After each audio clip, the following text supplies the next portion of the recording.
시편 65편 1절부터 13절까지의 말씀. 본문 4절 보게 되면 우리가 잘 알고 있고 또 많이 좋아하는 단어 거기 기록되어 있습니다. 복이 있다, 복이 있는 사람. 복이 있다라는 단어 아니면 복이라는 의미를 가진 이라는 단어가 시편에 25번 나옵니다. 25번 나오는데 우리가 다 이제는 알고 있겠지만 성경에서 복을 얘기할 때는 단순히 물질적인 복을 뛰어넘는 보다 포괄적인 개념을 가지고 있습니다. 복이 있다. 새로운 내용의 정의는 아닙니다. 우리가 다 알고 있는 내용입니다. 시편에서뿐만 아니라 우리가 성경 전체를 보게 될 때에 복을 얘기하는데 진정한 복은 오늘 본문에도 나오지만 하나님을 알고 그분의 자녀로 살아가면서 주님께서 채워주시는 모든 것을 가리켜서 복이라고 말할 수 있고 그것을 누리고 알고 살아가는 사람들은 복이 있다, 복 있는 사람이라고 그렇게 말할 수가 있습니다. 물질의 개념을 뛰어넘는다는 것은 우리가 주 안에서 복받은 사람의, 복 있는 사람의 모습은 어떤 상황 가운데서 가질 수 있는 마음의 평안이라든지 이러한 것들을 다 포함하고 있는 것이라고 볼 수가 있겠습니다. 그러나 우리에게 주는 도전, 문제라고까지 말씀은 안 드리지만 우리는 진정으로 이것을 복으로 알고 믿고 살아가고 있는가 하는 것이죠. 물질적인 그러한 것뿐만 아니라 우리가 하나님의 자녀로 살아가는 것 그 자체가 복으로 알고 살아가고 있을까?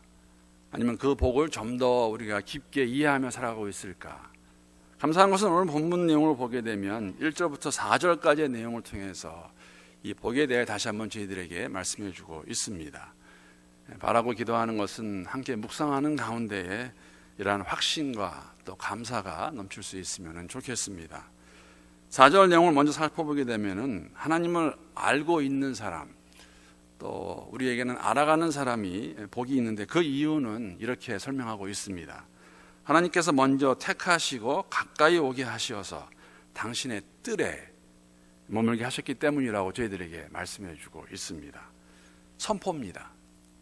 먼저 택하시고 가까이 오게 하시고 당신의 뜰에, 당신의 프레젠스, 임재 안에 있게 하시는 것 저희들에게 말씀해 주고 있습니다. 물론 다윗의 이런 고백은 이스라엘 민족을 하나님께서 어떻게 선택하셨고 그들이 죄를 지었을 때 제사라는 제도를 통하여 주 앞에 나오게 되었을 때에 하나님과 관계를 회복시켜 주시고 또 그들에게는 특별한 장소가 하나 있었습니다. 성전입니다. 전지전능하신 하나님께서 우주를 창조하신 하나님께서 어떻게 성전 안에만 머무르시겠습니까? 그러나 그들에게 상징적으로 말씀하셨습니다. 내가 그 안에 거하겠다. 성전이라는 것이 있었기 때문에 그들이 하나님 앞에 나아갈 수 있는, 우리 하나님 앞에 나왔다는 그것을 깨닫게 하는, 즉 하나님을 알고 알아갈 수 있는 그러한 것이 얼마나 복된 모습인가를 고백하는 내용입니다. 동시에 우리도 잘 알고 있습니다. 우리 역시 이스라엘 백성들과 못지않게 하나님께 감사하며 찬양할 수 있는 것은 이 고백이 바로 신약에서도 선포되고 있기 때문입니다. 우리 역시 하나님께서 이스라엘 백성들과 같이 택해 주셨고 그리스도 예수 안에서 택함받은 저희들이 언제라도 어디에서라도 성전에 국한되지 아니하고 하나님께 나아갈 수 있는 그러한 특권과 축복이 있는 자들이라고 성경은 반복해서 저희들에게 말씀해 주시는데 그러기에 다윗의 고백이 우리의 고백이 될 수가 있습니다. 우리를 택하시고 가까이 오게 하시고 주의 뜰 안에, 주의 임재 안에 거하게 하시는 하나님의 은혜. 여러 군데가 있는데 신약성경에 여러 군데가 있는데 제가 한 군데만 찾아서 읽어보도록 하겠습니다. 에베소서 1장 3절부터 5절까지 말씀 제가 우리말 성경으로 한번 읽어보겠습니다. 하나님 곧 우리 주 예수 그리스도의 아버지를 찬양합니다. 하나님은 그리스도 안에서 하늘에 속한 모든 신령한 복으로 우리에게 복을 주신 분이십니다. 하나님은 세상이 창조되기 전에 그리스도 안에서 우리를 선택하셔서 사랑 가운데 그 앞에 거룩하고 흠이 없게 하셨습니다. 하나님은 그분의 기뻐하시는 뜻을 따라 우리를 예정하셔서 예수 그리스도로 말미암아 하나님의 양자가 되게 하셨습니다. 동일한 내용입니다. 이스라엘 백성을 선택하신 그 하나님께서 창세 전에 여러분과 저를 선택해 주셨습니다. 양자로 삼아 주셨습니다. 그리고 하늘의 모든 것들로 신령한 복으로 우리에게 복을 주신다고 말씀하고 계십니다.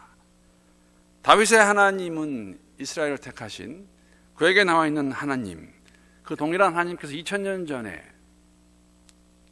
그리스도 예수를 보내주시고 초대교회부터 지금까지 모든 성도들을 택하셔서, 그것도 창세전에 택하셔서 우리를 자녀 삼아 주셨습니다. 여러분, 절대 있을 수 없는 일입니다.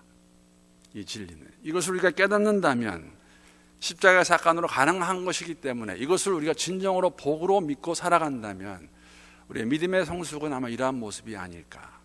하루가 다르게 우리를 사랑해 주시고 받아주시고 용서해 주시는 그 하나님의 은혜, 그 은혜 우리가 얼마나 감사하며 기쁨으로 살아가고 있을까. 예를 들면 이런 것입니다. 여러분, 세상에서는 물론 전혀 불가능한 것은 아니지만 친구가 되고 싶어도 친구가 될 수 없는 상황이 있습니다. 아무리 가까이 하고 싶어도 가까이 할 수 없는 관계들이 있습니다. 어떤 상황, 어떤 관계입니까?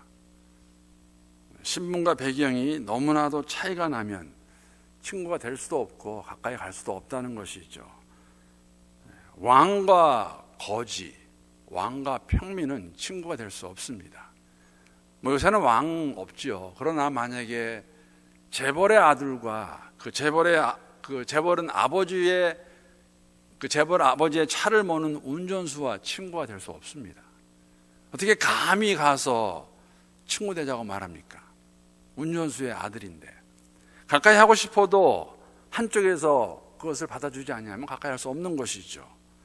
그러나 가능한 것은 신분이 더 좋은 사람이 가서 내가 만약에 내 친구가 되자, 그러면 그게 가능하다는 것이죠. 하나님과 우리의 관계가 그렇습니다. 여러분, 창조주 하나님과 우리가 어떻게 관계를 맺을 수 있습니까? 창조주이신데 피조물이 제가 가서 하나님 나 알아달라고 말할 수도 없습니다. 이것이 가능한 것은 하나님께서 우리에게 먼저 찾아오셨다는 것입니다. 인간의 모습을 입으시고 그래서 우리를 가까이 하게 주셨고, 우리가 주 안에서 거할 수 있는 그 자체가 복이라는 것이죠. 우리 이러한 복을 아는 것이 진정 머리로만 끝나지 아니하고 삶 속에서, 매일매일의 삶 속에서 하나님 은혜 가운데 나갈 수 있으면 좋겠습니다. 그 결과로 인해서 우리가 하나님과의 관계가 형성이 되었습니다. 그래서 우리가 모든 것이 하나님의 은혜라고 말합니다. 우리를 선택해 주셨고 더 감사한 것, 선택한 사람들을 모아서 공동체를 만들어 주셨습니다. 믿음의 정 걸어가는데 혼자 걸어가지 않게 하시고 함께 걸어가게 하시는 하나님.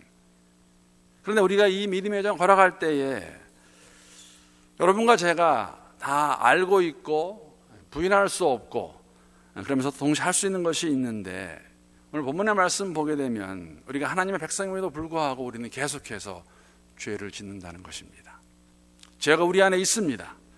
육체를 짓고 살아가는 동안에 육신을 쫓아가게 되면 우리는 죄를 짓게 될 것입니다. 이것이 로마서 7장의 말씀입니다. 선을 행하기 원하지만 내 속사람으로는 하나님의 법을 즐거워하지만 그러나 동시에 내 지체 안에는 또 다른 법이 하나 있습니다. 무슨 법입니까? 죄의 법입니다. 악이 함께 있다는 것이죠. 하나님의 법과 죄의 법이 우리 안에서 싸웁니다. 싸우는 가운데 죄의 법이 나를 주장하게 되면 우리는 죄를 짓게 되는 것이죠. 알면서도 어떨 때는 모르면서도 정말 안타까운 우리의 삶의 모습임을 고백하지 않을 수 없고, 그래서 로마서의 사도 바울은 탄식하지 않습니까? 나는 비참한 사람입니다. 이 사망의 몸에서 누가 나를 구해내겠습니까? 감사한 것은 이런 고백을 주님께서 들어주신다는 것입니다. 놀란 하나님의 은혜가 무엇이냐면, 우리가 예수를 안다 고백하면서 살아가는 동안에 감사하는 것은 무엇이냐면, 이 죄를 지었을 때 주 앞에 나아가게 되면 하나님께서 용서하신다는 것이죠. 본문 2절 3절의 모습이 고백이 그러한 고백입니다. 제가 다시 한번 읽어보겠습니다. 기도를 들으시는 주여, 모든 육체가 주께 나아오리이다. 왜 나오냐면 죄악이 나를 이겼사오니, 우리 안에 죄의 법이 나를 이겼기 때문에 우리의 허물을 주께서 사하시리이다. 주 앞에 나와 우리가 고백하게 되면, 부르짖게 되면, 기도하게 되면 용서하시는 하나님. 그 어떠한 죄를 할지라도 우리가 진심으로 회개하게 되면 우리를 용서해 주시는 이스라엘의 하나님, 우리의 하나님이십니다. 진정으로 정말로 좋으신 하나님이시죠. 그런데 이 하나님은 감사한 것은 이스라엘 때와 같이 성전에만 거하시는 게 아니라는 것입니다. 그들이 살고 있던 팔레스타인 지역에서 예루살렘 성전에만 거하시는 것이 아니라 오늘 이 세상 곳곳에서 일하시는 하나님, 그 내용을 본문 5절에서 13절까지 저희들에게 보여주고 있습니다. 특히 5절부터 18절까지 9절까지의 내용을 보게 되면 우리의 하나님은 구원의 하나님이십니다.